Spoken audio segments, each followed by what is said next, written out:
ìrọ̀rùn sẹ́yìn wá ká ṣùgbọ́n òjò là ń sọ̀rọ̀. Òjò ìbùkún yóò sì rọ̀, ìsọjí ìbíye, orí òkè òpẹ̀tẹ̀lẹ̀, ìró ọ̀pọ̀ òjò mọ́. Òjò ìbùkún. Òjò ìbùkún la fẹ́, ìrì ọ̀run sẹ́yìn wá ká, ṣùgbọ́n òjò là ń sọ̀rọ̀.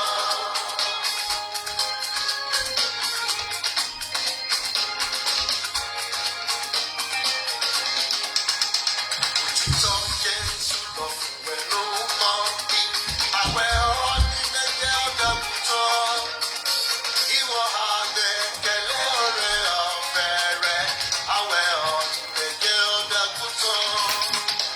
Àwẹ̀ ni inú ẹ̀jẹ̀ tí ó wẹ ọkàn mọ́. Aṣọ rẹ̀ àfunfun yóò sì mọ́ láúláú. Àwẹ̀ ni inú ẹ̀jẹ̀ ọ̀dàgùtàn. Ọba olùgbàlà rìn ojoojúmọ́, àwẹ̀ ọ̀nìyàn ọ̀dọ́kùtọ̀. Ó àgbẹ̀kẹ̀lé Ẹni tọkàn mọ́ bí àwẹ̀ náà ni ẹ̀jẹ̀ ọ̀dàgùtàn. Àwẹ̀ ni inú ẹ̀jẹ̀ tí ó wẹ ọkàn mọ́. Aṣọ rẹ̀ àfunfun yóò sì mọ́ láúláú. Àwẹ̀ náà ni ẹ̀jẹ̀ ọ̀dàgùtàn.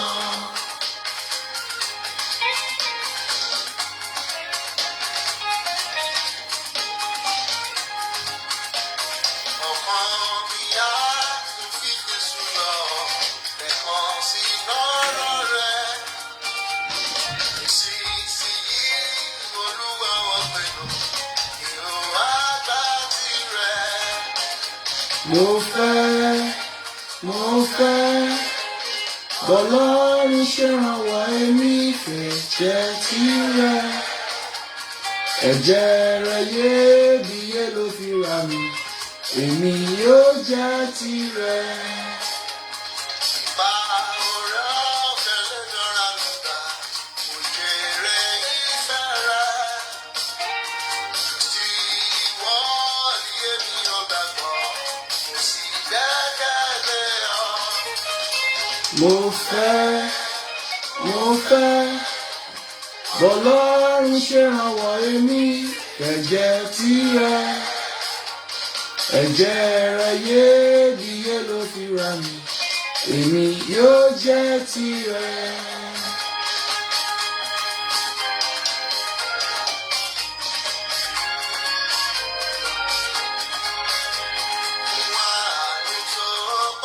Ìyàrin tí mo ń gbà lójoojúmọ́ látọ̀dọ̀ Jésù Olúwa, èmi yóò fi fún.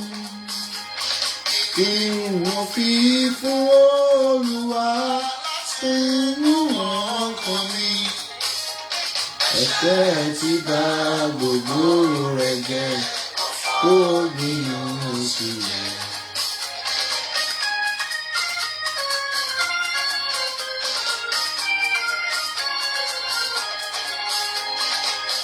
Ẹ jẹ́ ká fínú dídùn Olúwa olóore. Àánú rẹ̀ ó wà títí lódodo dájúdájú. Orin bá agbára rẹ̀, ìmọ́lẹ̀ ayé ti sùn. Àánú rẹ̀ yóò wá títí lódodo dájúdájú.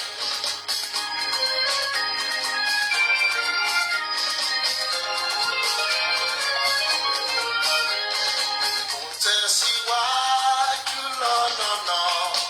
Mo ń gòkè sí lójoojúmọ́, gbàdúrà bí mo ti lọ. Olúwa jọ̀ọ́ gbé mi sókè, Olúwa jọ̀ọ́ gbé mi sókè. Àmì lọ sí ibi gíga, àpáta tó ga jù mí lọ, Olúwa jọ̀ọ́ gbé mi sókè. Ìfẹ́ ọkàn mi kò kúrò Láàrin ẹ̀pẹ̀ látẹrú, àwọn mìíràn lè má débẹ̀ ibi gíga. lọ́kàn mi fẹ́.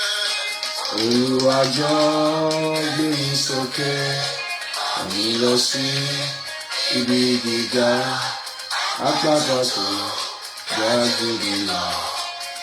Olúwa jọ̀ọ́ gbé mi sókè. Iṣẹ́ rẹ̀ dé Jésù, ìyà agbára rẹ̀ hàn. Nàkún sókè, òkú dìde, fòkè ènìyàn rẹ̀ kan. Iṣẹ́ rẹ̀ dé Jésù, nǹkan tẹ̀rẹ̀ jẹ́ wá. Sìnkú kìíní, gba ọkàn wa, òun jẹ́ iye náà.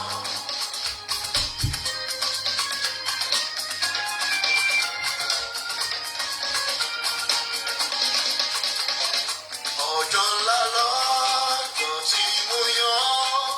Olùgbàlà lọ́lọ́run mi, kò yẹ kí ọkàn mi máa yọ̀, ó fi ròyìn náà kalẹ̀.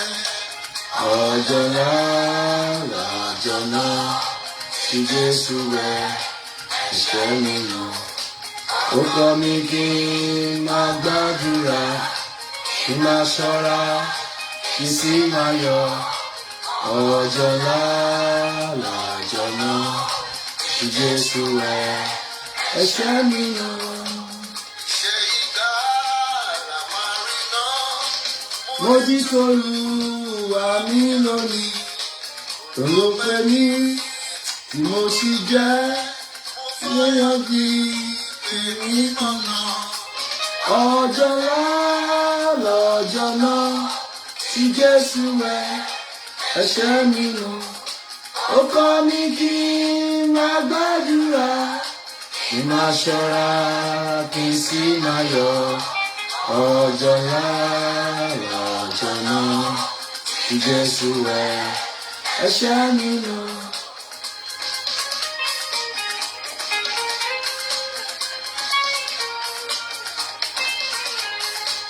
Ààrẹ mú ọ. Ẹ̀yin sùn wọn lọ́lọ́pọ̀ fún ọ. Jésù rẹ̀ àti ọ̀dọ́ mi kò sí mi. Ariwo lẹ̀ ni ó fi mọ̀ Pé wọ́n ló pè mí, àmì ṣó wà ní ọwọ́ tí ẹ fẹ́rẹ̀.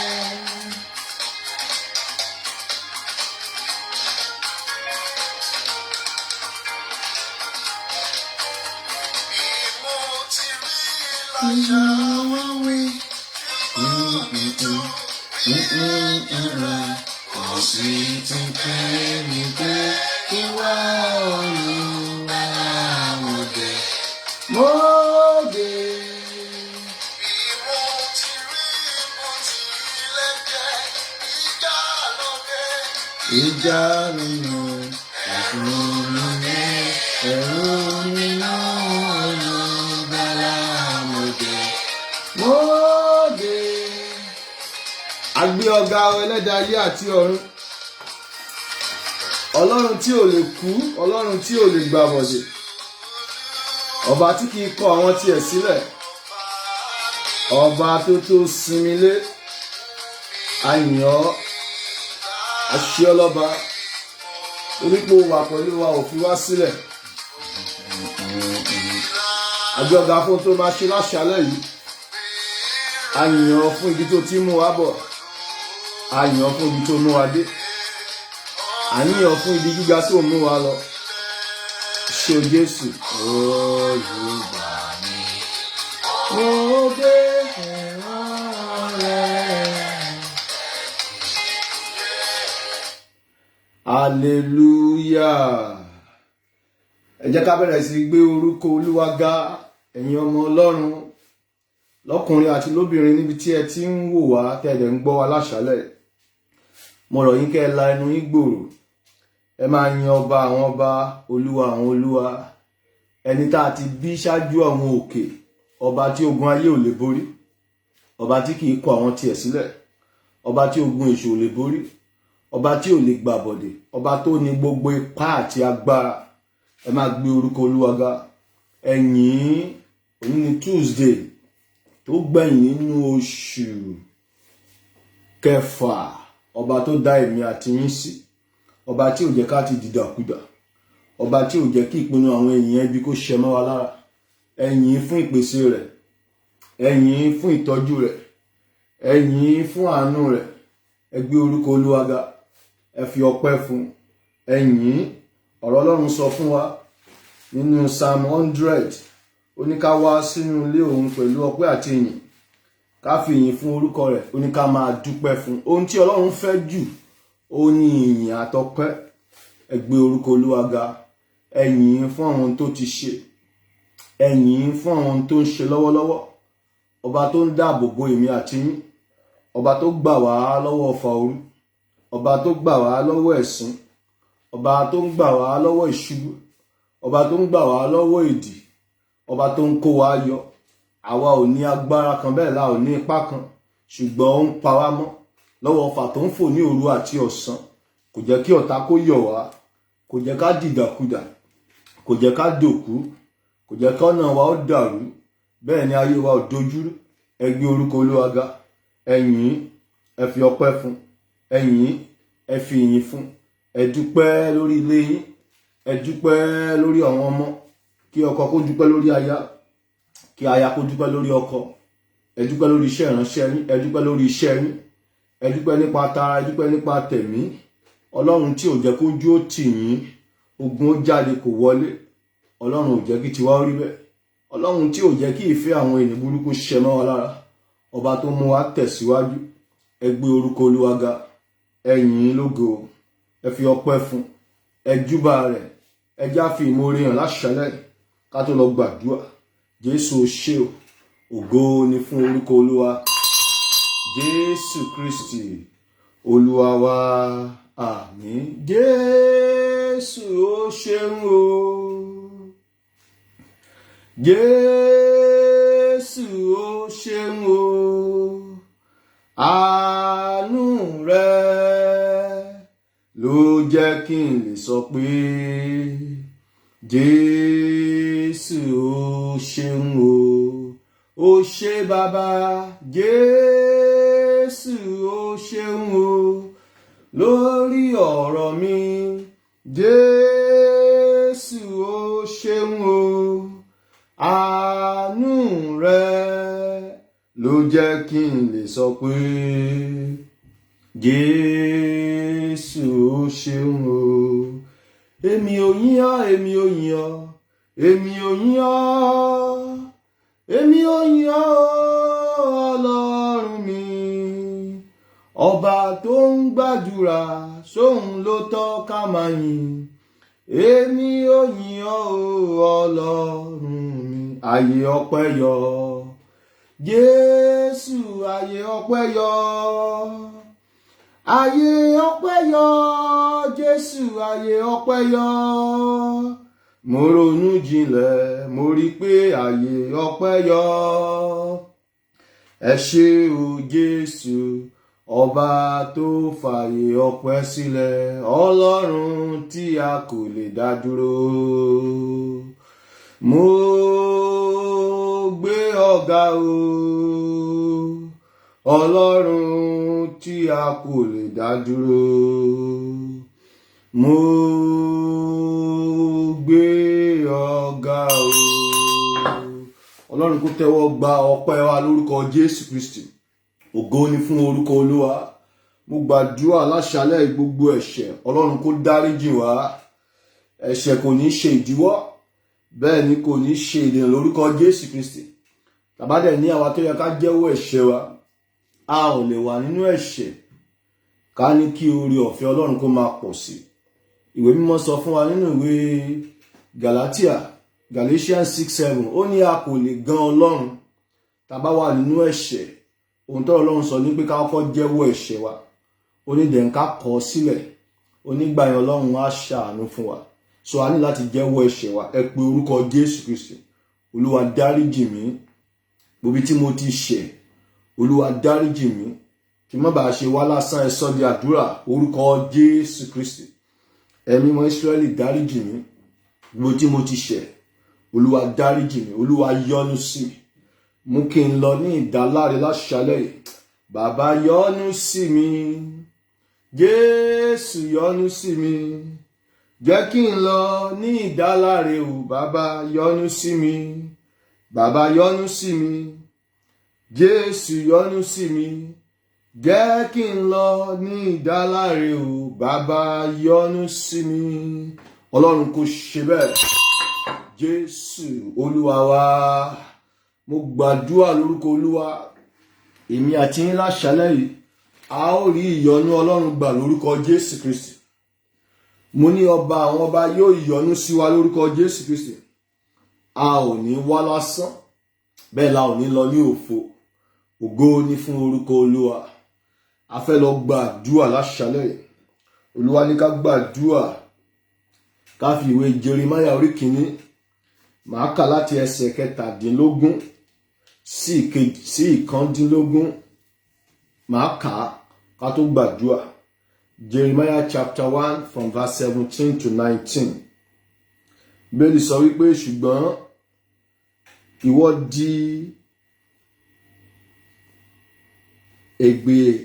ìwọ di ẹ̀gbẹ́ rẹ ní àmùrè. Ṣùgbọ́n ìwọ di ẹ̀gbẹ́ rẹ ní àmùrè, kí o sì dìde, kí o sì wí fún ohun gbogbo tí mo ti pa láṣẹ fún ọ. Má ṣe fòyà níwájú wọn, kí èmi kí wọ́n bá dààmú rẹ níwájú wọn. Ṣáà wò lónìí yìí, mo ti fi ọ́ ṣe ìlú olódi àti ọ̀wọ́ irin àti odi idẹ fún gbogbo ilẹ̀, àti fún àwọn ọba, àwọn ìjòyè rẹ̀, àwọn àlùfáà àti àwọn ènìyàn náà. Ṣùgbọ́n wọn ó bá ọjà, wọn kì yóò lè borí rẹ, nítorí tí èmi Olúwa, èmi wà pẹ̀lú rẹ ni Olúwa wí. Mo fẹ́ ká ẹ sọ tẹ́lẹ̀ sí ara yín láṣálẹ́ yìí pé bí Olúwa ti ń bẹ tí ẹ̀mí ẹ̀ wá, èmi yóò borí ogun ayé lórúkọ Jésù Kristi. Bó ti wù kógun le tó, ogun ayé ò ní borí èmi lórúkọ Jésù Kristi. Bó ti wù kí ogun le tó, ogun ayé ò ní borí ilé mi lórúkọ Jésù Kristi. Bó ti wù kí ogun le tó, ogun ayé ò ní borí iṣẹ́ ìránṣẹ́ mi lórúkọ Jésù Kristi. Ọ̀rọ̀ Ọlọ́run nìyẹn tó rán sí wa ní àṣálẹ́. Ọ̀pọ̀ ìgbà tá a bá rí ìdojúkọ, mo fẹ́ kí ẹ mọ̀ wípé Ọlọ́run fẹ́ la ọ̀nà àbáyọ. Nígbà tí àwọn ọmọ Ísírẹ́lì dé bèbè òkun pupa, bí wọn ò bá gba òkun pupa kọjá, kí náà ṣe fẹ́ dé ilẹ̀ lérí?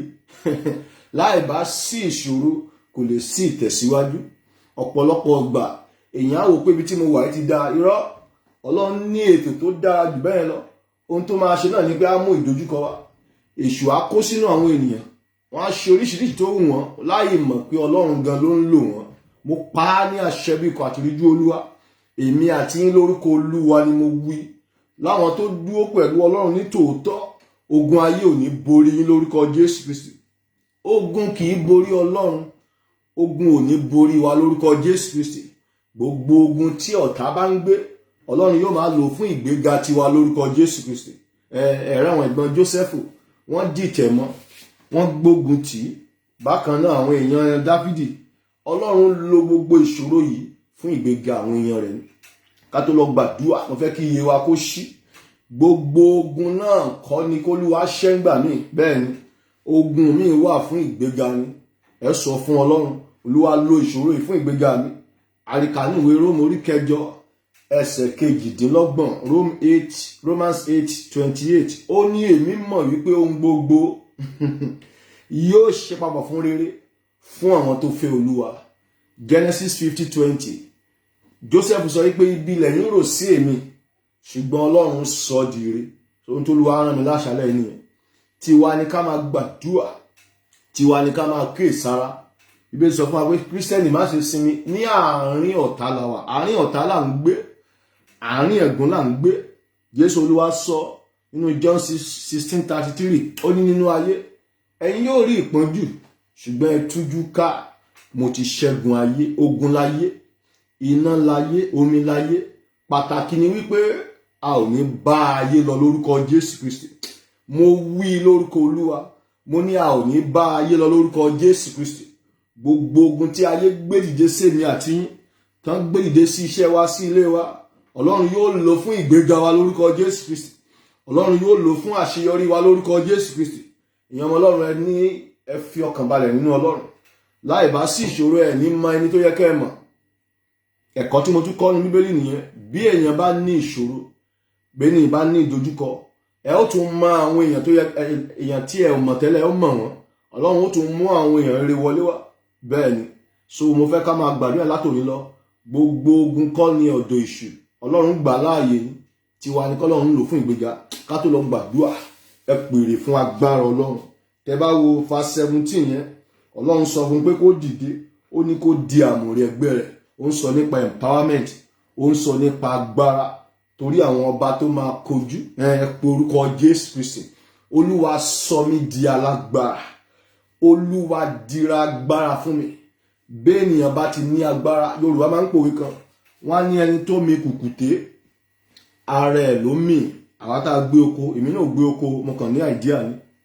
Tẹ́ bá rí kùkùté igi, rúùtù igi ló ń jẹ́ kùkùté. Ẹ̀yẹn lọ mi kùkùté yẹn, ẹni tó mi kùkùté ló máa mì, rúùtù yẹn ò kó lójú kan.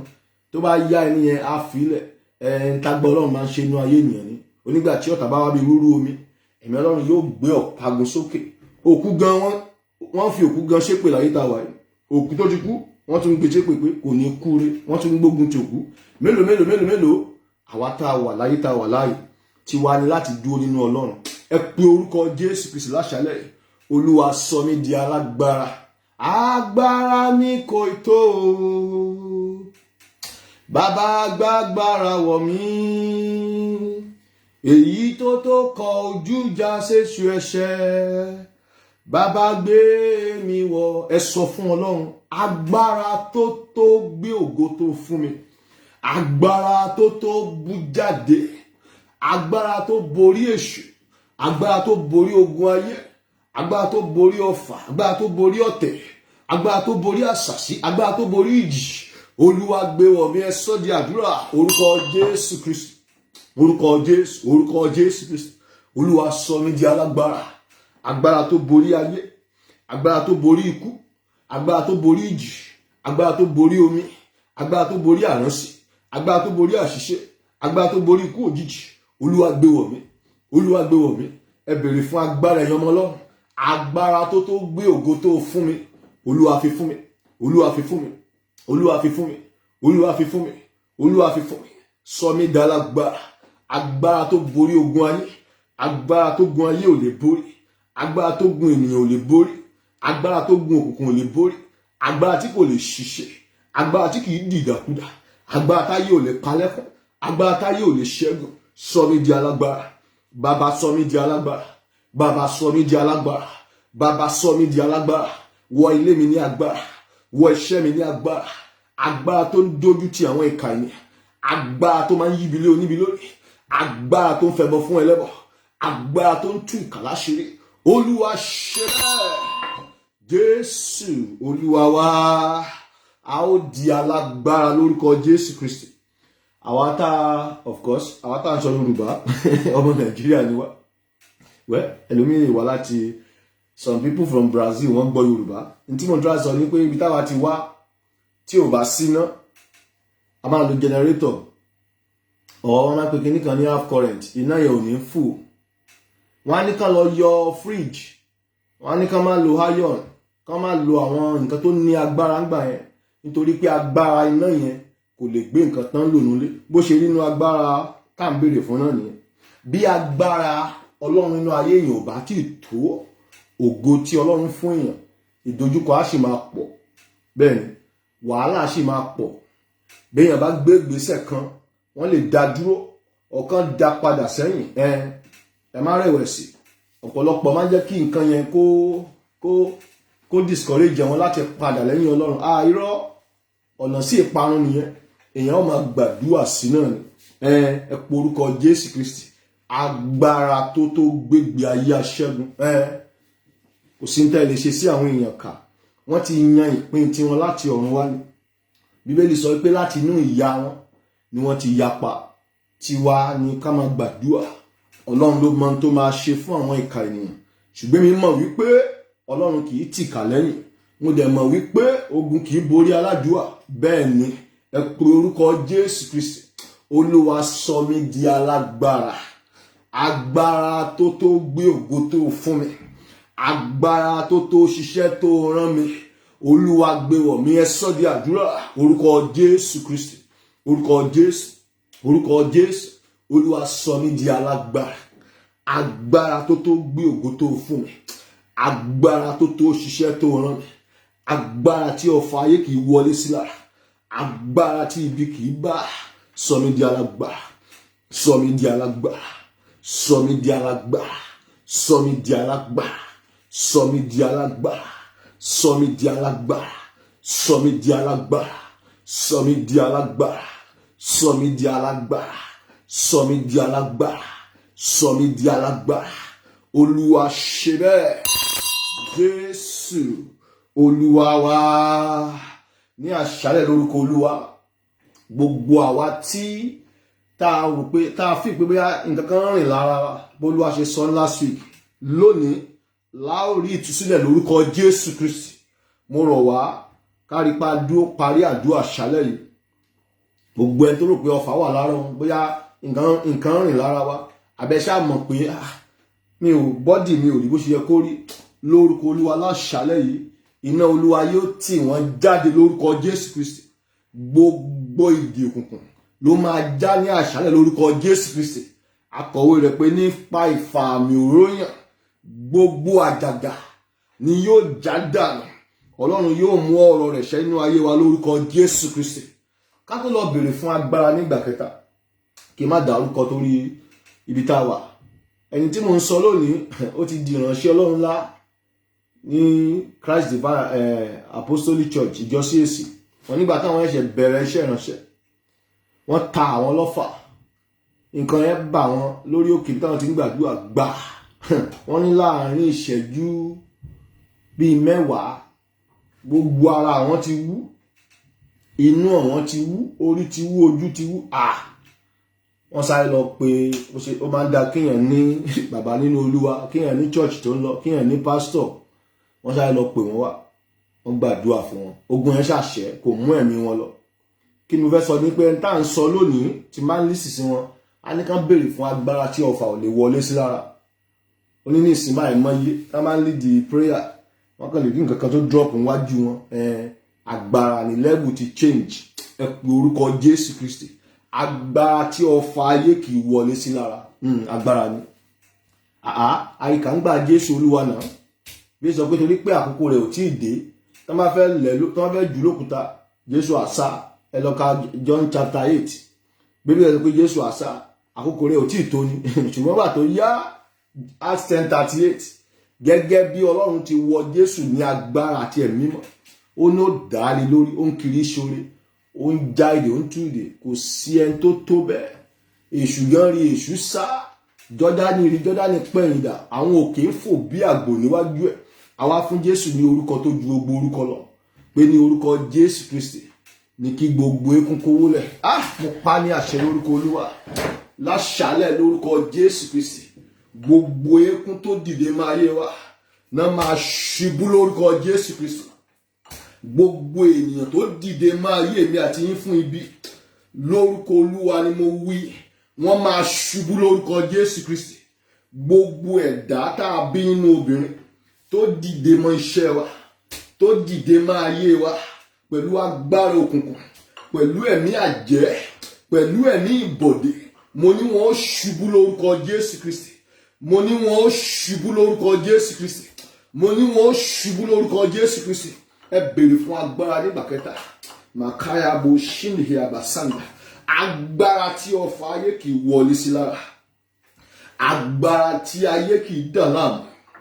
agbára tí ayé kì í yọ lẹ́nu agbára tí ogun èṣù ò lè borí olúwa gbé wọ̀ mí ẹ sọ di àdúrà orúkọ Jésù Kristi orúkọ Jésù Kristi olúwa sọ mí di alágbára agbára tí ọfà ayé kì í wọlé sí lára olúwa gbé wọ̀ mí olúwa gbé wọ̀ mí olúwa gbé wọ̀ mí olúwa gbé wọ̀ mí olúwa gbé wọ̀ mí olúwa gbé wọ̀ mí olúwa gbé wọ̀ mí olúwa gbé wọ̀ mí agbára tí ọfà ayé kì í wọlé sí lára agbára tí ọfà ayé kì í bá agbára tó ṣeré agbára tó bí ọ̀tá ṣubú agbára tó ṣẹ́gun ikú agbára tó ṣẹ́gun ìbọ̀lẹ̀ agbára tó ṣẹ́gun ìkà agbára tó dìde agbára tó ṣeré olúwa ṣe bẹ́ẹ̀ Jésù olúwa wa àmín. Yorùbá máa ń pòwe wá ní idà òun ní parun idà Sọ́ọ̀lù ló pa Sọ́ọ̀lù torí Dáfídì idà tí Gòláyátì mú wá nítorí ẹ̀ òun náà ló pa Gòláyátì. Ẹ̀yin ọmọ Ọlọ́run ẹ mú ọkàn lé ẹ máa gbàdúrà mo wíṣẹ́ gbogbo ẹni tó dìde mọ́ ayé wa gbogbo ẹni tó gbàbọ̀dì tí ayé wa Ọlọ́run mi yóò fi wọ́n ṣẹ̀sín lórúkọ Jésù Kristi tiwa ní ká di alágbára ẹ pe orúkọ Jésù Kristi olúwa sọ mí di alágbára agbára tí ìkà fi ṣera rẹ̀ agbára tó ń gbé òkùnkùn mẹ́ olúwa gbé wọ̀ mí ẹ sọ di àdúrà orúkọ Jésù Kristi orúkọ Jésù olúwa sọ mí di alágbára olúwa sọ mí di alágbára olúwa sọ mí di alágbára olúwa sọ mí di alágbára agbára tó ṣiṣẹ́ ìránṣẹ́ agbára tó dìde agbára tó ṣẹ́gun ìkà agbára tí omi ayé kì í dí lọ́wọ́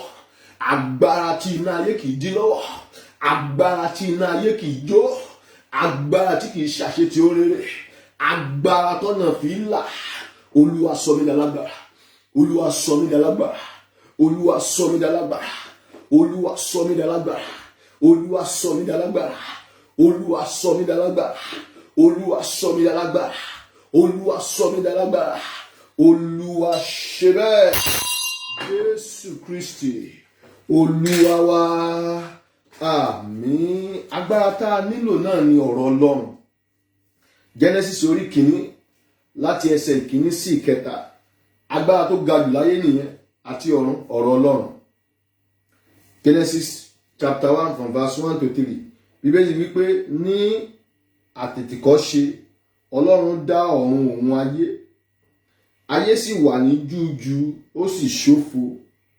òkùnkùn wà lójú ibú ẹ̀mí Ọlọ́run sì ń rá bàbà lójú omi Ọlọ́run sì wí pé kí ìmọ́lẹ̀ kó wà ìmọ́lẹ̀ sì wà ọ̀nà àbáyọ ni ẹ̀yin ọmọ Ọlọ́run kéèyàn sọ̀rọ̀ kéèyàn gbàdúrà èèyàn kì í dákẹ́ ọ̀pọ̀lọpọ̀ ọmọ Ọlọ́run lónìí tán bá rí ìdojúkọ ohun tán máa ṣe ni pé wọ́n máa dákẹ́ wọ́n máa bẹ̀rẹ̀ sí ké ọ̀nà àbáyọ kọ́ nìyẹn ọ̀nà àbáyọ ni kéèyàn tẹ̀síwájú ẹ sọ̀rọ̀ ayé sínú àwẹ̀ ẹ jí lóru ẹ gbàdúrà ire wà níwájú Ọlọ́run wí pé ohun gbogbo tí òun dá dáradára ni ire wà níwájú Paul sọ wípé ọ̀pọ̀lọpọ̀ ilẹ̀kùn ló ṣí ó ní ṣùgbọ́n ọ̀pọ̀lọpọ̀ ọ̀tá ló wà ṣùgbọ́n tẹ̀síwájú ẹ̀wọ̀n tọ́lọ́run tọwọ́ Paul ṣe ayé ò ní dá wa dúró lórúkọ Jésù Kristi mo ní ogun ilé ò ní dá yín dúró lórúkọ Jésù Kristi ogun òru ogun òkùnkùn kò ní dá yín dúró lórúkọ Jésù Kristi ogun ènìyàn kò ní dá yín dúró lórúkọ Jésù Kristi bí mo ṣe sọ ọ̀pọ̀lọpọ̀ ọgbà náà àwọn èèyàn wọ̀nyí tó ń ṣiṣẹ́ ibi yìí Ọlọ́run gan ń lò wọ́n ni bí Ọlọ́run ò bá lo Sọ́ọ̀lù èṣù àtọlọ́run papọ̀ Ọlọ́run gbà láàyè Amos 5:6 ó ní túláàsì lè wá wọ̀lú kí Ọlọ́run má mọ̀ sí kò sí tọ́lọ́run ò mọ̀ sí so nǹkan mi wà tẹ́sù ń ṣe Ọlọ́run gbà láàyè ni Ọlọ́run gbà láàyè ó gba Sọ́ọ̀lù láàyè lọ gbógun tì torí pé bí Sọ́ọ̀lù bá gbógun ti Dáfídì ò ní jọba láíláí ó kàn máa fetí gbọ́ ìlérí ni mo gbàdúrà lórúkọ Olúwa gbogbo agbára tá a wá ní orúkọ Jésù tí a kò rí tó fẹ́ ká kàn máa fetí gbọ́ ìlérí ṣùgbọ́n kí ìlérí Olúwa má ṣẹ lónìí Ọlọ́run mi yóò run wọ́n sọnù lórúkọ Jésù Kristi mo ní gbogbo ipá àti agbára, gbogbo ẹ̀mí, gbogbo ìgèdè, gbogbo gbólóhùn àfọ̀ṣẹ, ọ̀rọ̀ òdì tí ayé ń sọ sí wa, sí iṣẹ́ wa, sí ilé wa, kí ìlérí Olúwa má bàa ṣẹ. Pẹ̀lú agbára tó wà ní ẹ̀jẹ̀ Jésù Kristi, Ọlọ́run kó dáná sun wọn lórúkọ Jésù Kristi. Bó ṣe rí nìyẹn, tí wàá ní ká gbàdúrà. Ẹ pe orúkọ Jésù Kristi. Níbi tí òkùnkùn bá wà, kò sí àṣeyọrí ńbẹ̀. Ẹ wo bí tá a kà ẹ́ Genesis 1-3. Ó ní ẹ̀mí Ọlọ́run rábà lójú omi, ayé wà jújú. Ibi tí òkùnkùn bá wà, kò lè sí àṣeyọrí, kò lè sí ìtẹ̀síwájú, kò lè sí ọ̀nà àbáyọ. Ẹ pe orúkọ Jésù Kristi. Olúwa wọ̀ mí ní agbára. Agbára téèyàn fi bọ́ lọ́wọ́ ayé. Àríkà nípa ti Jésù. Ọlọ́run sọ pé nínú ayé ni mo ti pe ọmọ mi jáde. Pọ̀lọpọ̀ ọmọ Ọlọ́run lónìí, bí ènìyàn bá níṣòro àtọmọ Ọlọ́run, wọ́n á dẹ̀ máa gàn. Ọ̀nà àbáyọ kọ́ nìyẹn. Ẹni tán bá ń gàn kó má wo bẹ̀. Wọ́n gbọ́dọ̀ gàn ènìyàn kéèyàn tó ṣe rere. Wọ́n gbọ́dọ̀ gàn wá. Wọ́n gbọ́dọ̀ fi wá rẹ́rìn-ín. Wọ́n gbọ́dọ̀ yọ wá lẹ́nu. Wọ́n gbọ́dọ̀ kọ̀ wá sílẹ̀. Wọ́n gbọ́dọ̀ ní wá lára kí ògo Ọlọ́run kó lè di mímọ́. Àpè Jésù Olúwa jáde nínú ayé ni. Ọlọ́run dẹ̀ wá gbéga. Èyí náà sọ fún Ọlọ́run. Ọlọ́run sọ fún Jeremáyà mẹ́rin. Ó ní má bẹ̀rù, nítorí bá bẹ̀rù, òun á dà ẹ́ láàmú lójú wọn. Bí tá a kà ẹ́ Jeremiah 1:17. Ó ní má bẹ̀rù, ní tí mo rán ẹ lọ ṣe. Tó bá bẹ̀rù, òun á bínú sí ẹ. Ṣùgbọ́n ìwọ bá bẹ̀rù, ìwọ tẹ̀síwájú, ìwọ ṣáà béèrè fún agbára. Verse 19. Ó ní wọ́n á bá ẹ jà. Kò sọ pé òun àwa la máa bá wọn. Ó ní wọ́n máa bá ẹ jà. Ó ní ṣùgbọ́n wọn kì yóò borí.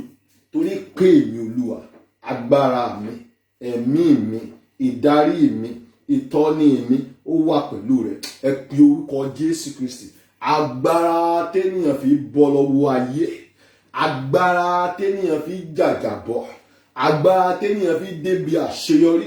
Olúwa gbé wọ̀ mí. Ẹ sọ di àdúrà. Orúkọ Jésù Kristi. Orúkọ Jésù. Orúkọ Jésù Kristi. Bàbá sọ mí di alágbára. Agbára téèyàn fi jàjàbọ́. Agbára téèyàn fi bọ́ lọ́wọ́ ayé. Agbára tí ayé ò lè dá dúró. Agbára tí ayé ò lè borí. Olúwa sọ mí di alágbára. Olúwa fún mi ní agbára. Olúwa fún mi ní agbára. Olúwa fún mi ní agbára. Olúwa fún mi ní agbára. Olúwa fún mi ní agbára. Agbára téèyàn fi jàjàbọ́. Agbára téèyàn fi jàjàbọ́. Agbára téèyàn fi bọ́ lọ́wọ́ ayé. Agbára tó ju ogun ìdílé lọ. Agbára tó ju ogun ìran lọ. Agbára tó ju ogun òkùnkùn lọ. Agbára tó ju ogun òwú lọ. Agbára tó ju ogun àjẹ́ lọ. Agbára tó ju ogun ènìyàn lọ. Bàbá wọ̀ mí ní agbára. Agbára tó wà ní orúkọ Jésù. Agbára tó wà ní ọ̀rọ̀ Jésù. Olúwa fún mi ní agbára. Agbára tí ojú ò lè tì láíláí. Agbára tí ò lè dìdàkudà. Fún mi ní agbára. Fún mi ní agbára.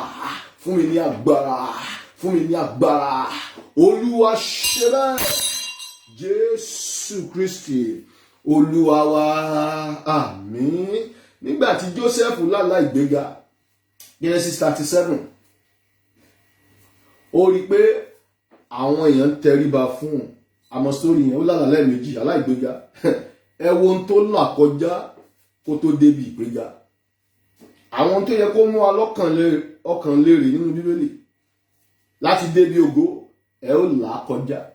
Àìsáyà 43. Ọlọ́run nígbà tí wọ́n bá gba inú náà kọjá, a gbọ́dọ̀ gba inú náà kọjá, ṣùgbọ́n iná ayé ò ní jó wa lórúkọ Jésù Kristi. A gbọ́dọ̀ gba inú omi kọjá, ṣùgbọ́n omi ayé ò ní nípa lórí wa. Bẹ́ẹ̀ ni, a gbọ́dọ̀ gba inú ìjì kọjá. A gbọ́dọ̀ rí ìdojúkọ, ṣùgbọ́n kì yóò borí. Níwọ̀n ìgbà tá a bá ti mú ìdúró wa nínú Ọlọ́run, ẹ pe orúkọ Jésù Kristi. Agbára àṣeyọrí tó wà nínú orúkọ Jésù Kristi. Olúwa gbé wọ̀ mí tilétilé tiṣẹ́ sọ di àdúrà. Orúkọ Jésù Kristi. Orúkọ Jésù. Orúkọ Jésù Kristi. Olúwa fún mi ní agbára àṣeyọrí. Agbára àṣeyọrí. Agbára àṣeyege. Agbára àṣeyọrí. Agbára àṣeyege tó wà ní orúkọ Jésù Kristi. Olúwa gbé wọ̀ mí. Olúwa fi fún mi. Gbé wọ̀ ilé mi. Gbé wọ̀ iṣẹ́ ìránṣẹ́ mi. Agbára àṣeyọrí. Agbára àṣeyọrí. Agbára àṣeyọrí. Agbára àṣeyege. Agbára àṣeyọrí. Agbára àṣeyege tó wà ní orúkọ Jésù. wọnú ayé mi wá, wọ inú mi wá, wọnú ilé mi wá, wọnú iṣẹ́ mi wá. Agbára àṣeyọrí, agbára àṣeyọrí, agbára àṣeyọrí, agbára àṣeyege, agbára àṣeyọrí. Wọ inú mi wá, wọ inú mi wá, wọ inú mi wá, wọ inú mi wá, wọ inú mi wá, wọ inú mi wá, wọ inú mi wá. Olúwa ṣe Jésù Kristi Olúwa wa. A ó ṣe àṣeyọrí lórúkọ Jésù Kristi. Mo pa ní àṣẹ lórúkọ Olúwa, mo ní èmi àti yín a ó ṣe àṣeyọrí lórúkọ Jésù Kristi. Ọlọ́run tá à ń pè yìí kì í ṣe àṣetì. Philippians 1:6 ó ní Ọlọ́run tó bẹ̀rẹ̀ iṣẹ́ rere nínú ayé wa, ó ní yóò ṣe ní àṣepé. Bẹ́ẹ̀ ni, nítorí pé Ọlọ́run mi ò lè ṣe àṣetì oréré. Mo gbàdúrà lórúkọ Olúwa, èmi àti yín a ò ní ṣe àṣetì oréré lórúkọ Jésù Kristi.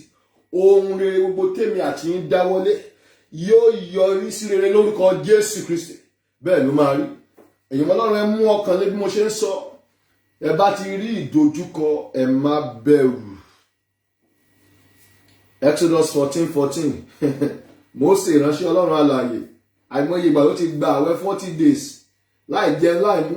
Ó tún rí ìdojúkọ, ẹ̀rù bà á. Ó ní Ọlọ́run ní kí ló ń ké pè mí fún.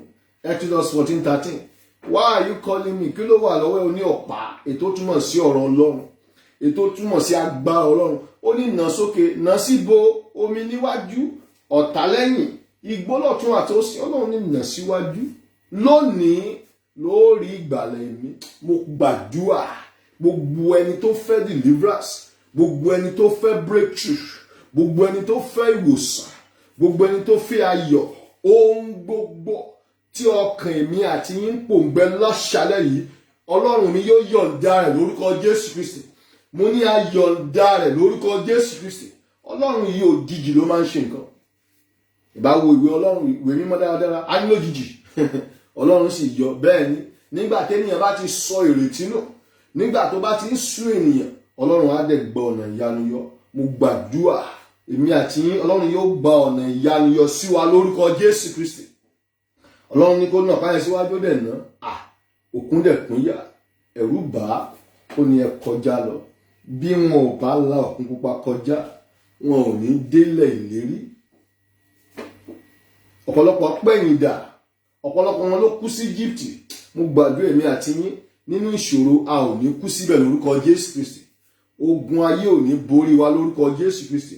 Ó dá mi lójú, Olúwa dá mi lójú, ẹni tó bá ti dákẹ́ tí ò gbàdúrà mọ́ tàbí tó padà lẹ́yìn Ọlọ́run, òun lógun ayé máa borí. Ọ̀rọ̀ Ọlọ́run ló sọ bẹ́ẹ̀. Ọ̀pọ̀lọpọ̀ ló padà, àwọn náà lógun borí. Ọ̀pọ̀lọpọ̀ ló kú sí Íjíbítì. Gẹ́gẹ́ bá ti mọ̀ kí Íjíbítì ń ṣàpẹẹrẹ ayé. Ṣùgbọ́n àwọn tó tẹ̀síwájú, wọ́n rí ọ̀nà àbáyọ. Mo rọ èmi àti yín láṣálẹ́, ẹ tẹ̀síwájú nínú àdúrà. Ẹ máa gbàdúrà lọ́sàn-án àti lóru. Ẹ máa gba àwẹ̀ kẹ́ sì máa kíyèsára. Torí pé àárín ọ̀tá la wà. Ọlọ́run yóò la ọ̀nà àbáyọ. Ẹ po orúkọ Jésù ká tó lọ gba àwọn àdúrà tó kù. Olúwa sọ mí di alágbára. Agbára tí ọ̀tá kì í dà láàmú. Agbára téèyàn fi jàjàbọ́. Agbára tó máa ń la ọ̀nà àbáyọ fún ènìyàn. Ẹ sọ di àdúrà. Orúkọ Jésù Kristi. Orúkọ Jésù. Orúkọ Jésù. Bàbá sọ mí di alágbára. Bàbá sọ mí di alágbára. Agbára tó ń la ọ̀nà àbáyọ fún ènìyàn. Agbára tó máa ń la ọ̀nà níbi tí ayé sọ púpọ̀ sí ọ̀nà. Olúwa gbé wọ̀ mí. Olúwa gbé wọ̀ mí. Olúwa gbé wọ̀ mí. Olúwa gbé wọ̀ mí. Olúwa gbé wọ̀ mí. Gbé wọ̀ iṣẹ́ ìránṣẹ́ mi. Gbé wọ̀ ìdílé mi. Sọ mí di alágbára. Agbára téèyàn fi jàjàbọ̀. Agbára téèyàn fi ṣeré. Agbára téèyàn fi gòkè. Agbára tó gbé ogun mi. Agbára tó jẹ ọ̀tá rẹ̀. Agbára tó tú àṣírí ìkà. Olúwa ṣe bẹ́ẹ̀. Jésù Kristi Olúwa wa, àmín. Àṣẹ Ọlọ́run kó ṣèdí díẹ̀ lórúkọ Jésù Kristi. Iná Ọlọ́run kó ṣèdí díẹ̀ lórúkọ Jésù Kristi. Àṣẹ àti àrá Olódùmarè kó ṣèdí díẹ̀ lórúkọ Jésù Kristi. Ogun ò ní borí wa lórúkọ Jésù Kristi. Mo ní ogun ò ní borí lórúkọ Jésù Kristi. Mo súre ní àṣálẹ́ lórúkọ Olúwa. Ogun òkùnkùn, ogun ènìyàn, ogun èṣù, ogun ayé, ogun ẹ̀jẹ̀, ogun ìpìlẹ̀, ogun ìdílé, ogun ènìyàn, ogun obìnrin, ogun ọkùnrin, ogun gbogbo kò ní borí wa lórúkọ Jésù Kristi. Ọlọ́run yóò kó wa yọ lọ́wọ́ àwọn ènìyàn ìkà. Ọlọ́run yóò kó wa yọ lọ́wọ́ ìṣubú àti ìdìmọ̀lù àwọn èèyàn búburú. Ọlọ́run yóò kó wa yọ. A ó mórí délé. Ìlérí àti májẹ̀mú Ọlọ́run yóò ṣẹ nínú ayé wa. Báyé fẹ́ báyé kọ̀, a ó débi gíga. Ọ̀tá fẹ́ ọ̀tá kọ̀, a ó débi gíga. Ọ̀nà ayọ̀ yóò là fún wa. Ògo ni fún orúkọ Olúwa Jésù Olúwa wa. Àmín, àmín, àmín lórúkọ Jésù Kristi. Ṣohun tuntun láyé mi Jésù. Ṣohun tuntun láyé mi Jésù. Ṣohun tuntun láyé mi Jésù. Gbogbo ayé ló ṣàtìmọ̀ mi náà, alágbára òṣó tuntun láyé mi Jésù. Ẹni mímọ́ ṣohun tuntun láyé mi Jésù. Gbanigbani ṣohun tuntun láyé mi Jésù. Gbogbo ayé ló ṣàtìmọ̀ mi náà, ṣohun tuntun láyé mi Jésù. Ṣohun tuntun láyé mi Jésù. Ṣohun tuntun níṣẹ́ mi Jésù. Gbogbo ayé ló ṣàtìmọ̀ mi mọ́. Ẹ̀yin ọmọ Ọlọ́run, kí lẹ fẹ́ kí Ọlọ́run kó ṣe lónìí? Ẹ béèrè fún ohun tuntun láṣálẹ́. Ẹ pe orúkọ Jésù Kristi. Olúwa ṣohun tuntun nínú ayé mi. Ọlọ́run fúnra rẹ̀ ló sọ ní wò ó, èmi yóò ṣohun tuntun kan.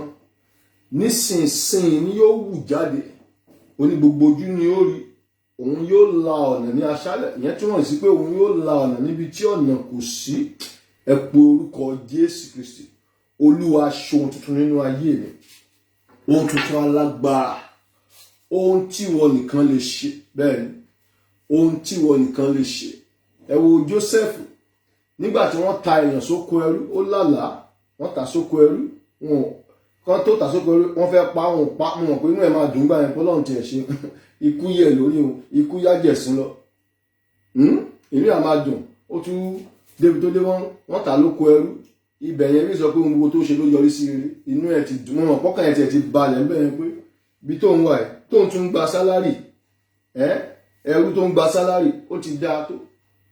Ọlọ́run tún jẹ́ ẹ̀mí èṣù tún wọnú ìyàwó ọ̀gá ẹ̀ pẹ̀lú mímọ̀ sí Ọlọ́run. Ogun tó wọlé, wọ́n wá tì jáde. Mo mọ̀ pé Jésù àbá ti wò mẹ́rin pé kò dá mi lójú pé Ọlọ́run wà pẹ̀lú mi. Ṣùgbọ́n ó mọ́kànlé, ó bẹ̀rẹ̀ sí gbàdúrà. Ìdí wo mo ti mọ̀ pé ń gbàdúrà ẹ̀mí Ọlọ́run bẹ nínú ayé rẹ̀. Ẹni tí ó gbàdúrà ẹ̀mí Ọlọ́run lè sínú ayé ẹ̀. Gbogbo ara mọ sórí yẹn láti ilẹ̀ ó dẹlẹ́wọ̀n. Ṣùgbọ́n nígbà tí àkókò tó, ó wà mẹ́rin fún bíi 2-3 years. Ọlọ́run jẹ́ kí ìṣẹ̀lẹ̀ ṣẹlẹ̀. Wọ́n dẹ̀ kó àwọn méjì kan wá.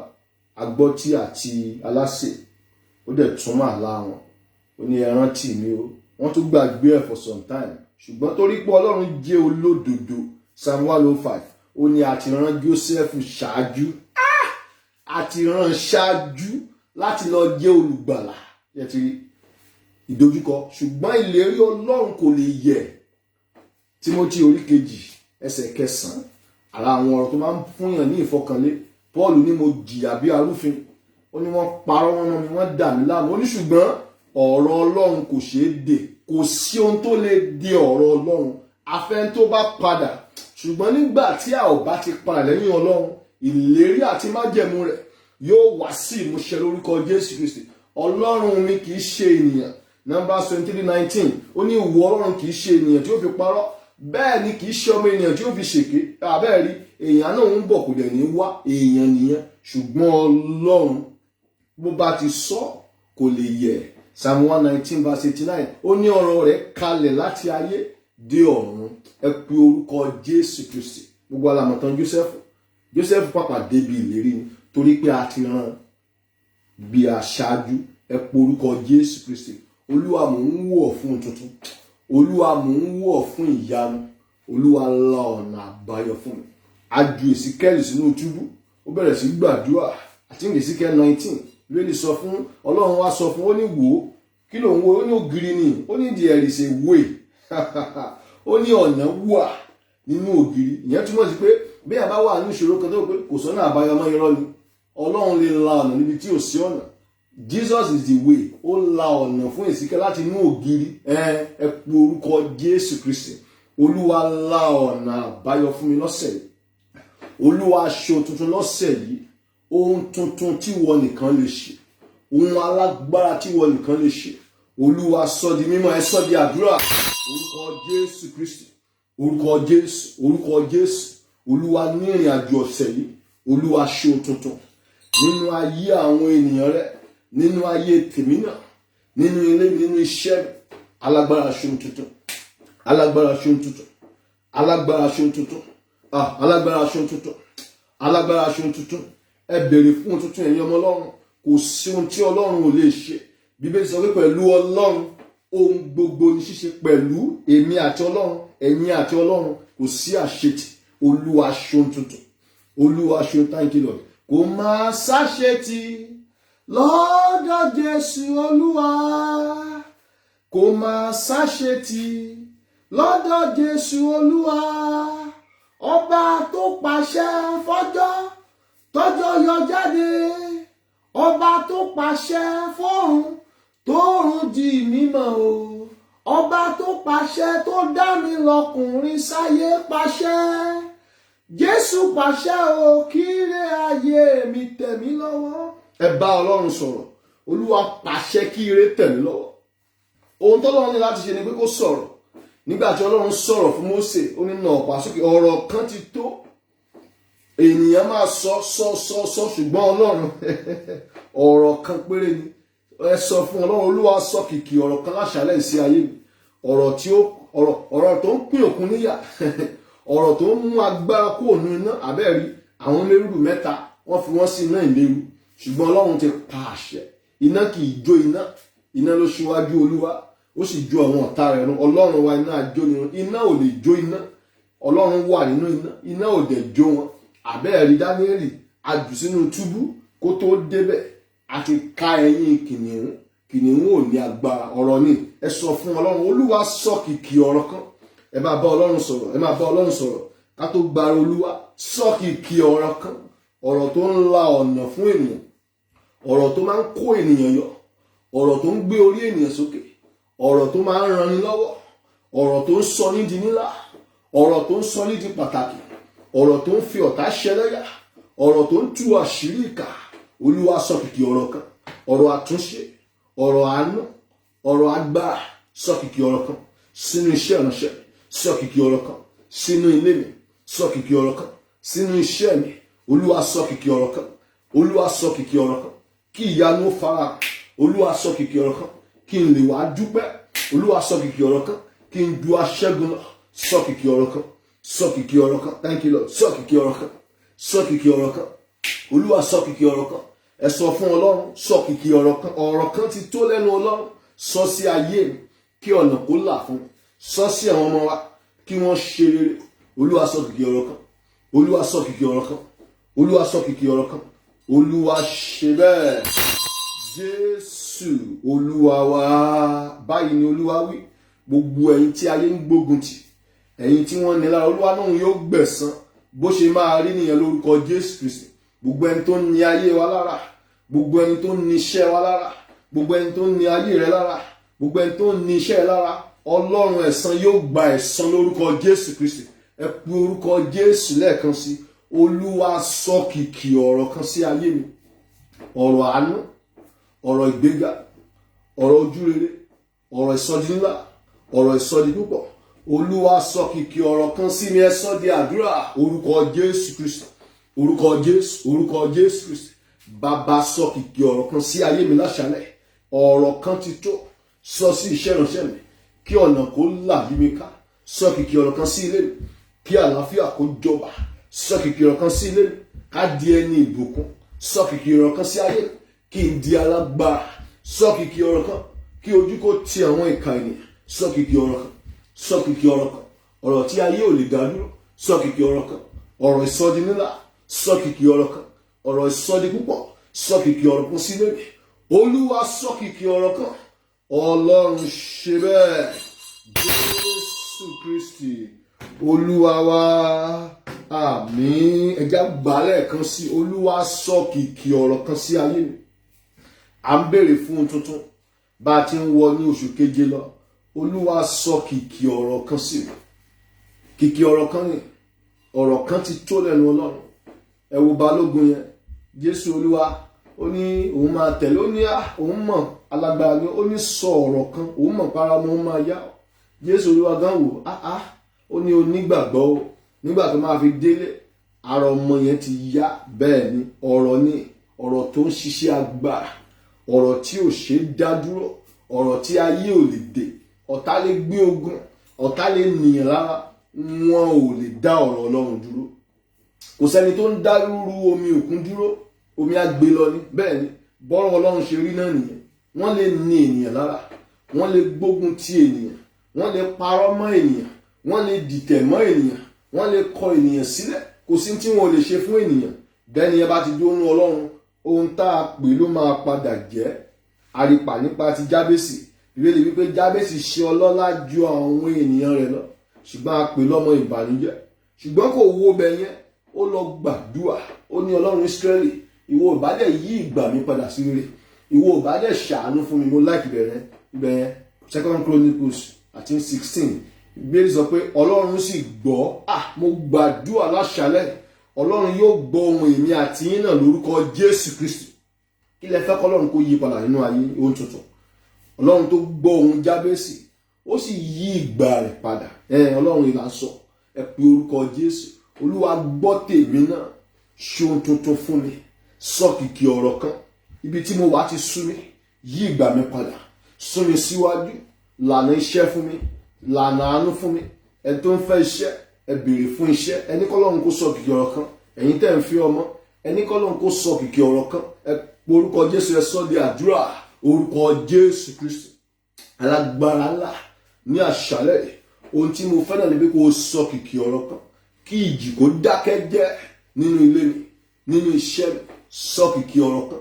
Kí ìgbà mi kó yí padà. Sọ kìkì ọ̀rọ̀ kan. Ká kí mi kú oríire. Sọ kìkì ọ̀rọ̀ kan. Ká kí mi kú oríire.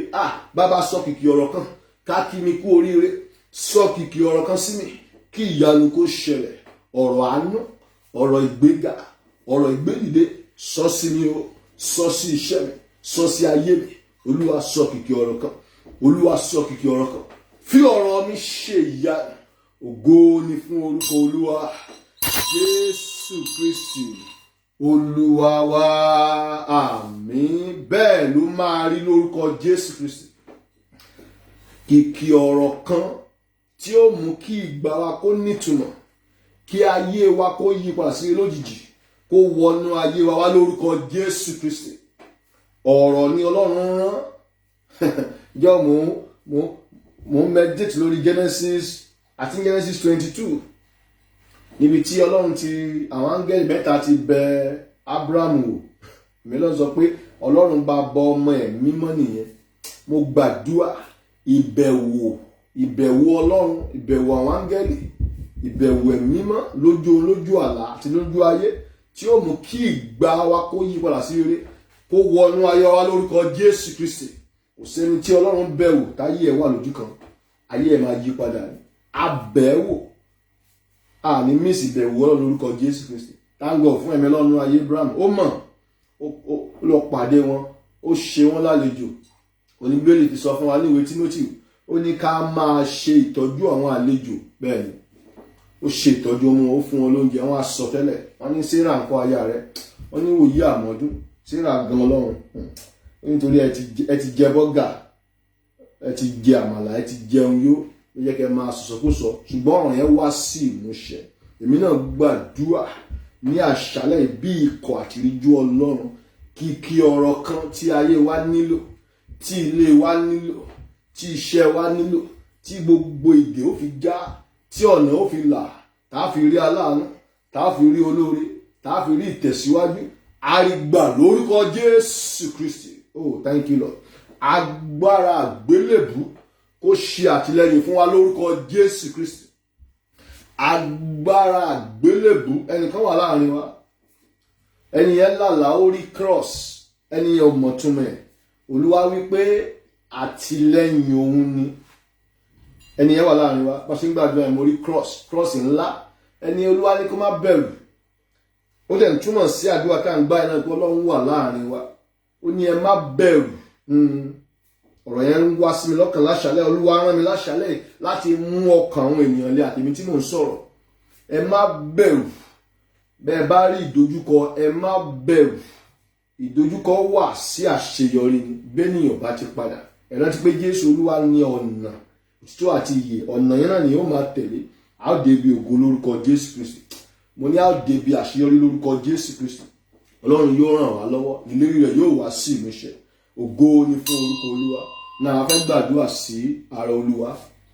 Tá a bá ti gbàdúrà sí kẹjẹ, ẹ̀yin tí ẹ rò pé bóyá nǹkan rìn lára yín tàbí ẹ ṣáà mọ̀ pé àbẹ̀ tó ń ṣàìsàn tẹ́ mọ̀ pé nǹkan ò right, ẹ lọ sórí eékún yín kẹ́ sọ fún Ọlọ́run pé Olúwa jẹ́ kí ara rẹ, ẹ̀jẹ̀ rẹ tí mò ń jẹ yìí, tí mò ń mu yìí kó di iná lágọ̀ọ́ ara mi, kó ti gbogbo irúgbìn ọ̀tá jáde.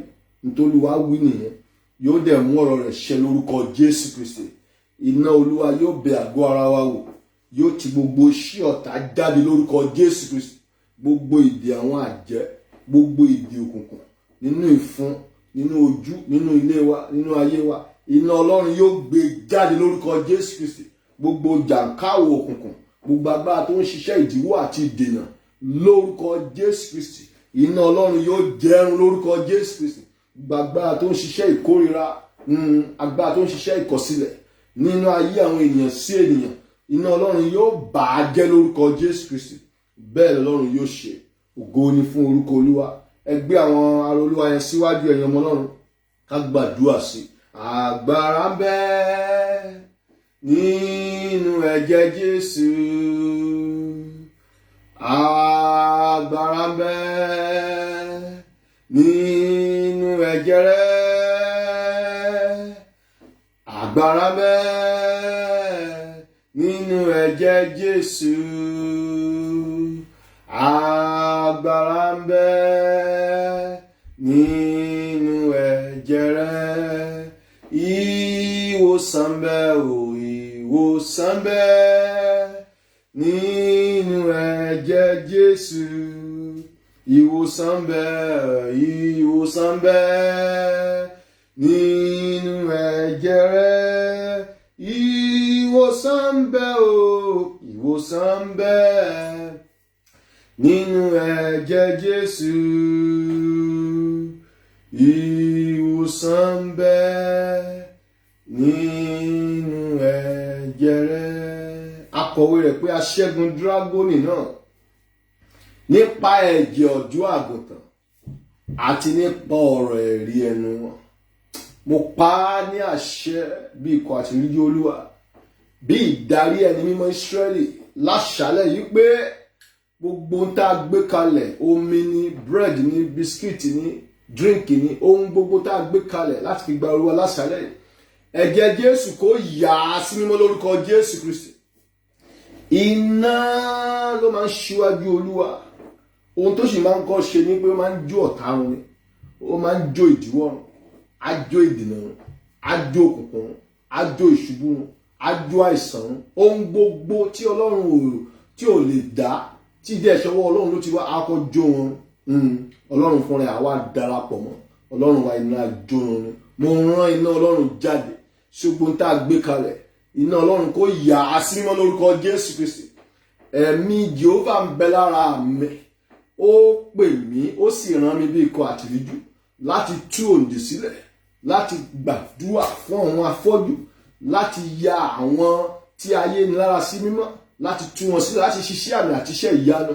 Mo dúró nínú ìpè, mo dẹ̀ sọ tẹ́lẹ̀ gbogbo ń tá a gbé kalẹ̀ kí Jésù kó darapọ̀ mọ́ lórúkọ Jésù Kristi. Ọlọ́run kó sọ di iná bí àwọn ènìyàn bá ti ń mú láṣálẹ̀ yìí. Gbogbo ẹni tí ẹrù ayé kàkó kàmákàyà bá síndìhìá bá ṣàǹdàkàyà bó ṣìyà. Gbogbo ẹni tí ẹrù ayé, ẹrù àgbà, tó ń bẹ ní ara rẹ̀, ẹrù tí òjò ń lọ síwájú, ẹrù tó máa ń fa ènìyàn sílẹ̀, ẹrù tó máa ń dá ayé ènìyàn dúró. Iná Ọlọ́run kó jẹun lórúkọ Jésù Kristi.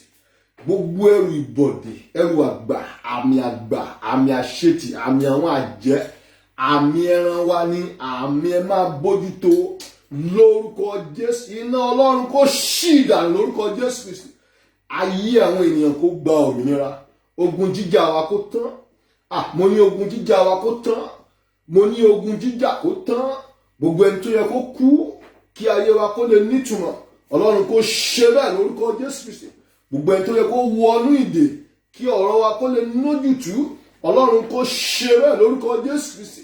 Gbogbo àwọn tí ayé ti dágúnlẹ̀ sí ojú kan, Ọlọ́run mi kó ṣiṣẹ́ ìtúsílẹ̀, ká gba ìtúsílẹ̀, kára àánú gbà.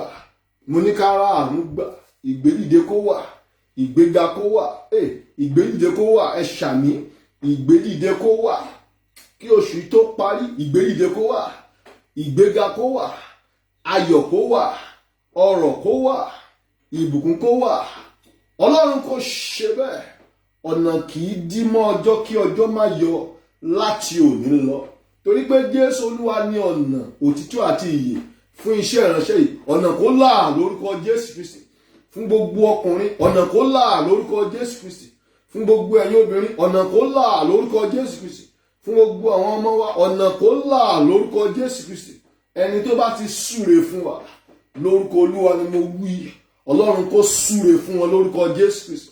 Ẹni tó bá sọ ọ̀rọ̀ òdì sí wa, ẹni tó bá fi wá bú, ẹni tó bá ta wá lọ́fà, ẹni tó bá ní wá lára ní ìlọ́po méje, Ọlọ́run kó yí lé wọn lórí lórúkọ Jésù Kristi.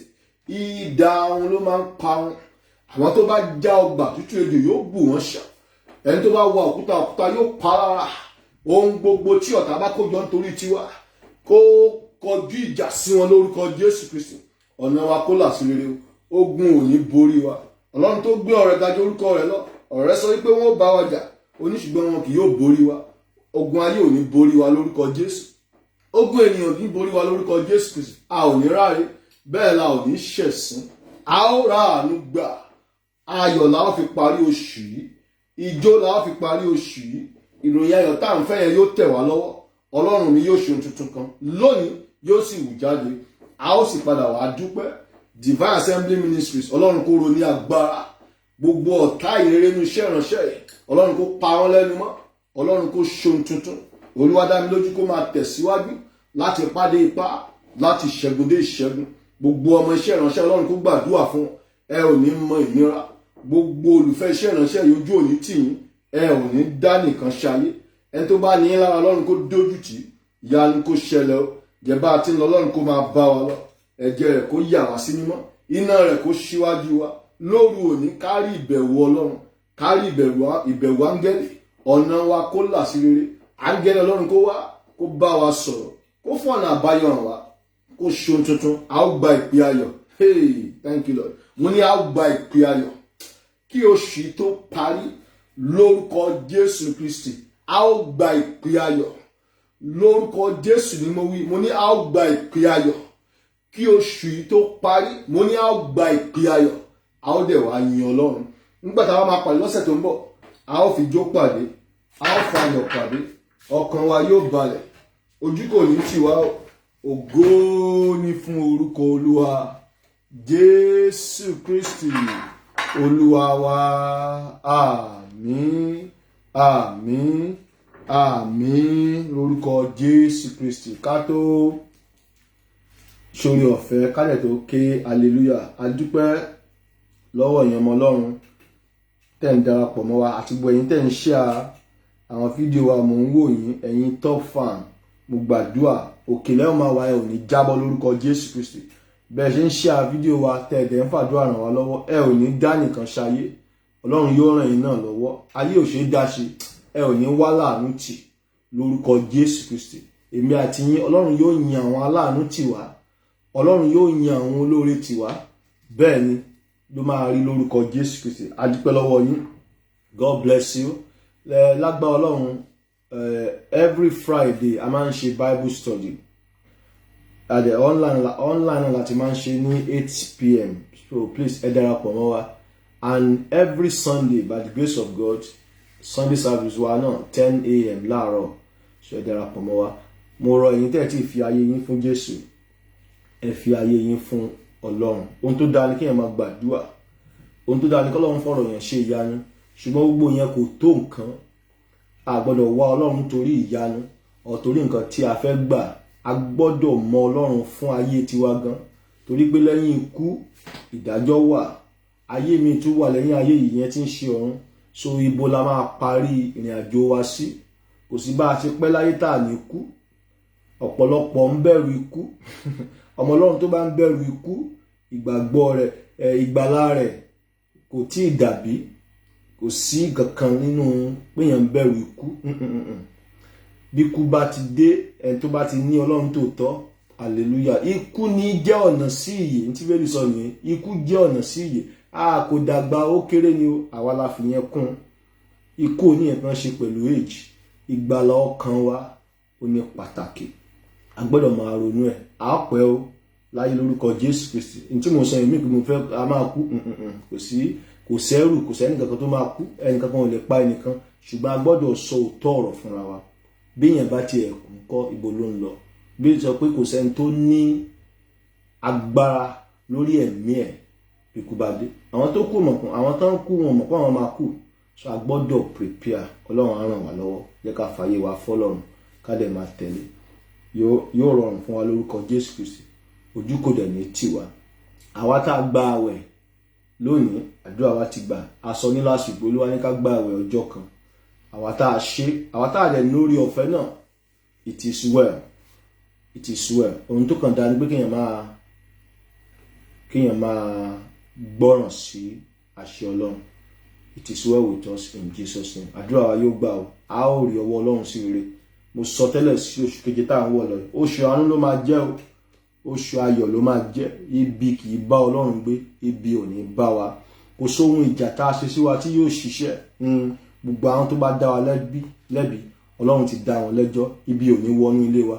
Ibi ò ní súnmọ́ wa. Ojú wa ò ní rí bí. Bẹ́ẹ̀ ló máa rí lórúkọ Jésù Kristi. Ẹ jẹ́ á ṣe oore ọ̀fẹ́. Oore ọ̀fẹ́ Jésù Olúwa wa. Ìfẹ́ mímọ́ ti Ọlọ́run, ìdàpọ̀ ti ẹ̀mí mímọ́ kó máa bá wa gbé láti sísìn lọ àti títí láéláé.